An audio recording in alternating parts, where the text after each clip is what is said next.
You have toyed around with the idea of quitting social media. Yeah, it's something that seems more and more appealing day by day. And I think it's a few things. First of all, social media is ever changing. And I know that, I know that really within 3 years, maybe 4 or 5 years max, like I will not have anywhere near the same relevance as I do now. And I think a lot of people, it really a lot of people up when they have careers that are short-lived, to think that it will just keep going on forever and ever. So I know that there's, a few more years where people really genuinely want to hear what I have to say.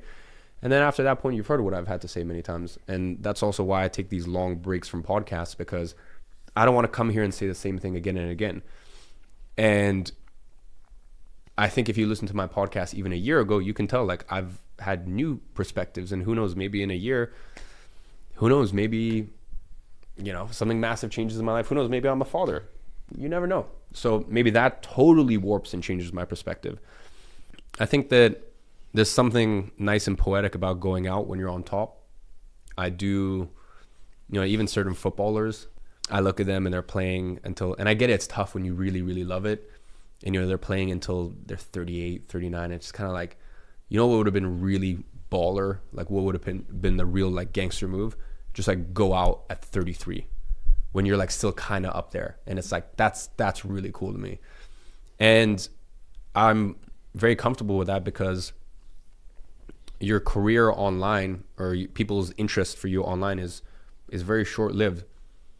Whereas your business career is something you can play for decades and decades and decades. And just because I go offline, I'm actually going to take my career 10 times hard, like my business 10 times harder, because listen, don't get it twisted. If you're a social media superstar and a world-class athlete, if you're trying to be the world's best tennis player, but you're also a social media superstar on the side, you are always going to be beaten by the person who is just a world-class tennis player.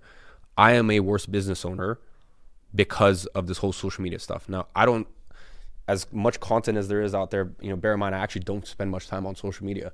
I make one YouTube video a week. The short form stuff on YouTube is just like cut up stuff from stuff that's online. Sometimes we'll sit down and do a little Q&A session, but I spend maybe creating content online. I spend maybe, 6 hours a month, like an hour a week, something like that, 2 hours a week max. Well,